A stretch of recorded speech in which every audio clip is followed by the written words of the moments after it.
Hello guys, good morning everyone. Welcome back to my YouTube channel. This is Wandering Igorota Vlog.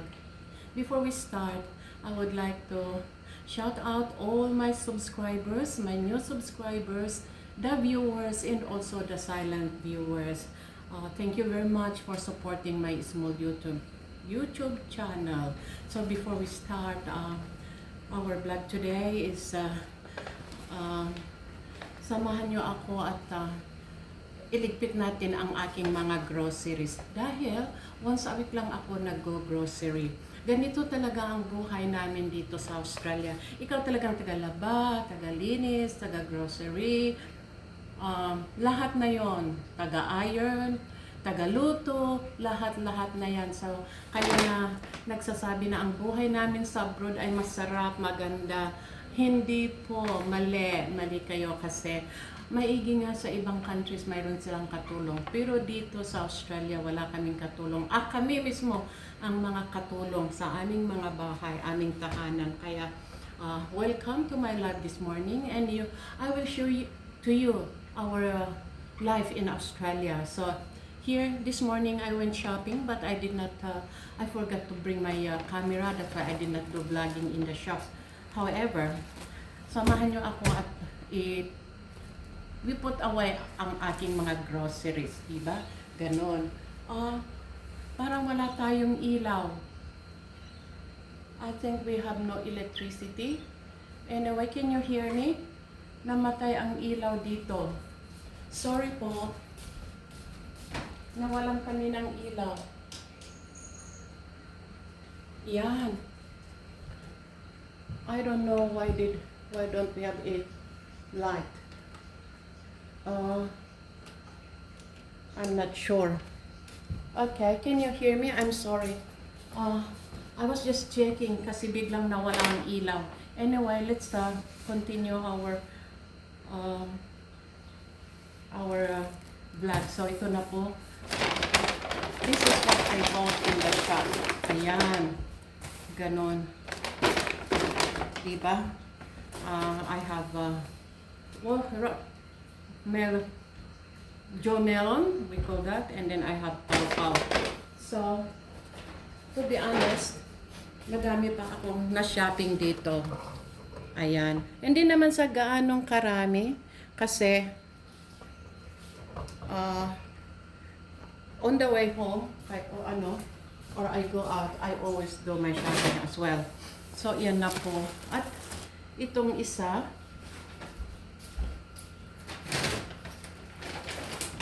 I share to you our life in Australia.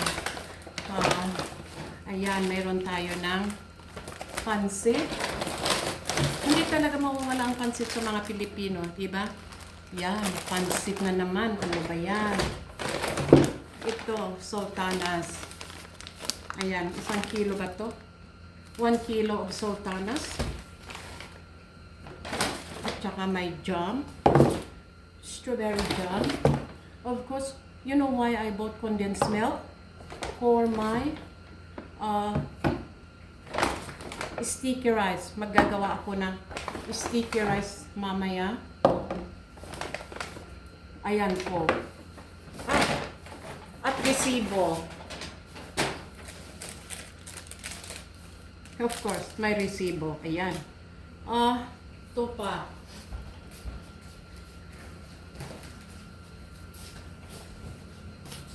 Ang mamahal ng mga mabili ngayon, I tell you, you have to be wise when you are doing your shopping, guys. Bakit? Kasi, if this is the shelf, ito ang istante, ano? Yan ang istante.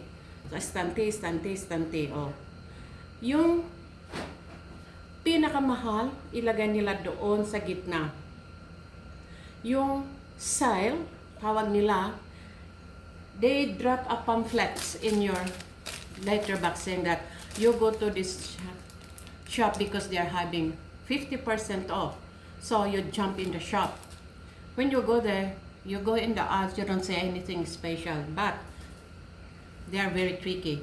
They put it on top, which you can't see, and also they put it dito sa pinakamababa, straight down the first shelf para hindi mo makita. Tapos pag mag-complain ka sa kanila, where is the sale product that I saw in my brochure? They said, oh, it's there. Where? And then I want a help. They come, and you're looking in the middle. I can't see it. There above your head. Ah! Or there, below, where your foot is. Really? Akala ko kung sale, ilagay nila doon sa gitna o kay harapan para makita ng mga tao. But that is the main thing. They do that to drive the people in the shops. Diba? Ganun ang ginagawa nila. That's my observation anyway. So, when you go in the shop, look up the top and look to the bottom because that's where the cheap prices are. Doon sa taas. Diba? Ganon.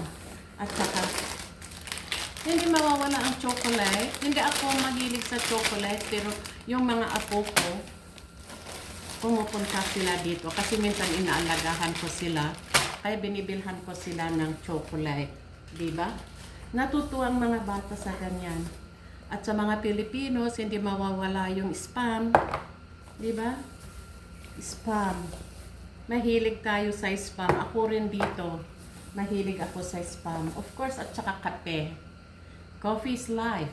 Right? Hindi nawawala yan. Yan. Mga biscuit ng mga bata. Yan. Binibilhan ko sila. At saka ito, cover ko sa outside veranda. At saka tea towel ko. Madami akong tea towel. Ewan ko bakit. Pag may nakita ako na sale, bibili ako. Bibili ng bibili. Chocolate sa mga bata rin. Kasi they can drink coffee. And more spam. Sana bumili rin ako ng corn beef. Pero mas gusto namin ang spam kasi madali kasi itlog spam in the morning. At saka what do you call this? Tuna. If you buy tuna in the shop, look for chunk tuna kasi puro ito I don't buy those mayonnaise with tuna or chili with tuna or there are more chili with tuna, mayonnaise with tuna, corn with tuna. Why you put corn in a tuna for? And then when you open it, there's a little bit of tuna inside. But if you buy the tuna chunk, I bet you what you get here is all meat. Okay, so this is my brand, the tuna chunk. I'm not advertising anything. I'm just telling you what I want to buy, and then of course the receipt. By the way, when I go shopping, I don't do my shopping in one shop. Ang dami na to, ano? I don't do my shopping in one shop because when I'm walking in the shop, I gather all the brochures. So I look at what is on special. And then I go from one place to another. But sometimes they are all in one big mall. If you are going to a big department stores like Westfield Shopping Center, if you go Costco, if you go there, it's all in one department store. So anyway, after that, I have another one here too.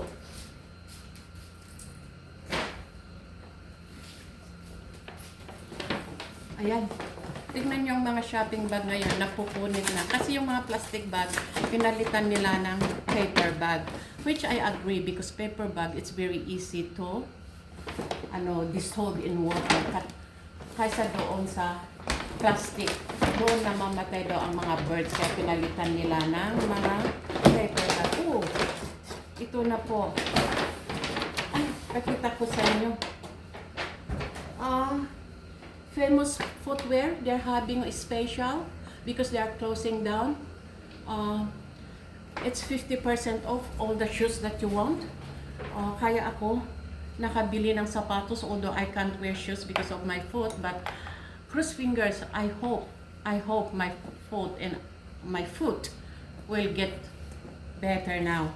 And that's what I'm hoping, that more receipt for my shopping. That's where you can tell that I've been in so many shops because I have 4 different dockets. Yan, 1, 2, 3, 4. Ayan. So, famous footwear and the mall, they are all having half price because they are closing. No more. They are gone. So, ito pang nabili ko. Normally, this is $60, $59.99, and today is $36. It's not exactly half price, but it's a little bit of difference, but it's still good. These are the shoes that and sandals that I used to wear when my foot was not in pain. When I'm not in painful with my foot, I like a bit of heels. Although matangkad ako, I still like to wear sandals or shoes with heels. Kasi yun ang uniform namin sa hospital.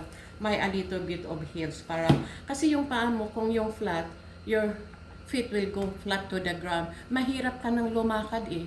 Pero sa may heel ka ng konti, lalo pag naglalakad ka all the time, katulad yung mga nurses dyan at saka ano. It's good to wear a little bit of heel kasi hindi pa nakababa yung heel mo, nakalakad ka na kasi may heel ka. Kaya ito ang gusto ko. Maganda. I don't know. I will try it later. Anyway, let's put this aside. Kasi sapatos naman yan. Okay lang. And then, I have my umbrella because it was raining. So, my umbrella was in the bag. Biscuits for my visitors. And I get some visitors. At saka ano, sa mga garbage bin. Ayan. Ilagay ko na doon. At saka ito na po.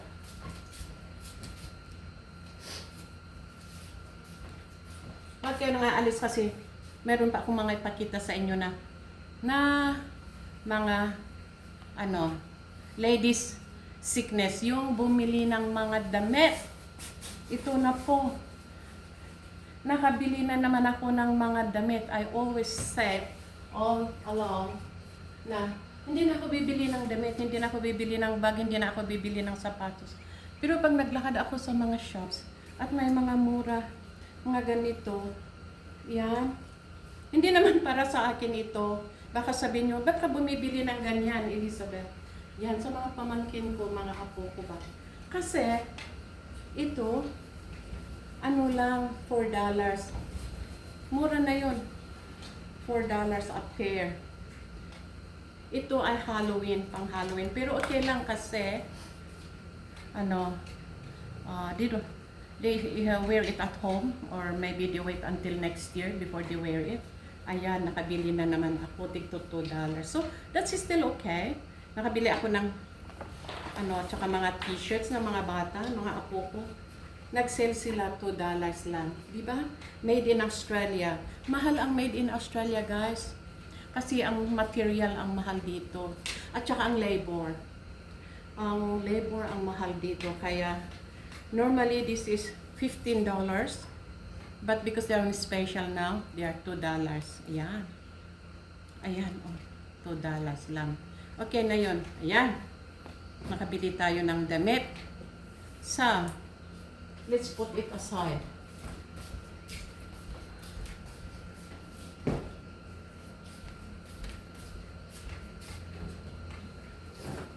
Ito naman, pang mop sa floor. Kompleto na ito. May bucket, may foam, mayroon na stick sa pang ano, sa hawak pang mop. Is, well, how much is this? Normally it was $50. I think it's $30. Kailangan ko ito dahil ano, my floor is not carpet. Tinatanggal ko yung carpet dahil ano, allergic yung anak ko sa carpet. Alam nyo ba na may mga tao na allergic ng carpet? Nagkakaano siya, eczema, yung kulit. Nagkaka-eczema siya lalo sa mga singit dito, dito sa ano, mga singit-singit ganyan. It's ang masama, it's a rashes, and then there's still rashes that grow on top of the rashes, at saka red, at saka pag kinamot mo, talagang mahapdi. Kaya pinatanggal ko na lang, at saka pinabarnish ko yung floor. So, Only the rooms that got carpet but not in his room kasi masyado siyang allergic doon. At saka pinaka-last, guess what? Guess! Ano ang last na shopping ko? Make a comment below. Ano ang last na shopping ko? Sige nga. Think. Ano bang pinaka-last na shopping ko?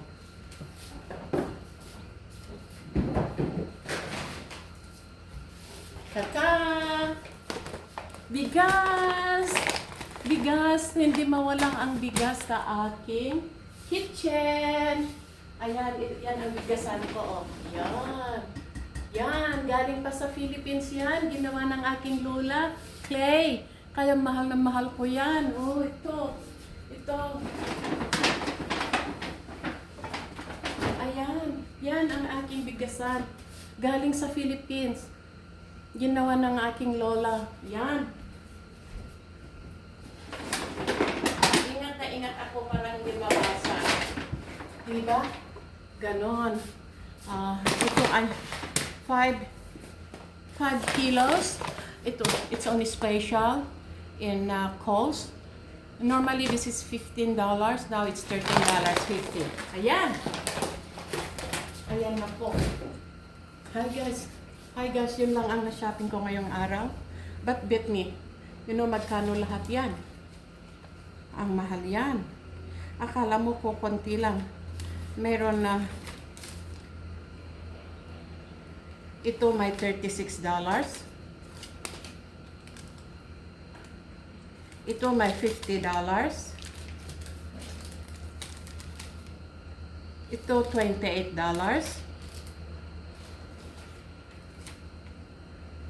Ito $66. Yan. Yan ang yan lahat yan ang nabili ko. Oh, ito pa pala. Ito pa hindi ko. Kinain ko na kasi nagutom ako sa shop. Yan. Almond fingers. Ang sarap nito. Masarap ito. Yan po ang nabili ko ngayon. Ganito ang buhay namin sa Australia. Yan. Dahil tapos na ako sa shopping, binuksan ko na ito. I will put them in the cupboard. Next na gagawin natin ay maglalaba. Alam nyo ba yan? Multitasking kami dito sa Australia. Ay, hindi ko lang alam kung ako lang o kaya lahat ng mga ano dyan, mga kasamahan ko dyan. Kasi, actually, I should have put my washing in the machine while I was doing this because when I finish this, tapos na rin yung washing ko. Kaso lang, di bali na kasi ano, wala naman akong gagawin ngayon, kaya ito na po. And then after my washing, maglinis ako, mag-vacuum ako sa floor. Ayan. And then, by then, tapos na yung laba ko, then I have to put it in the clothesline. After that,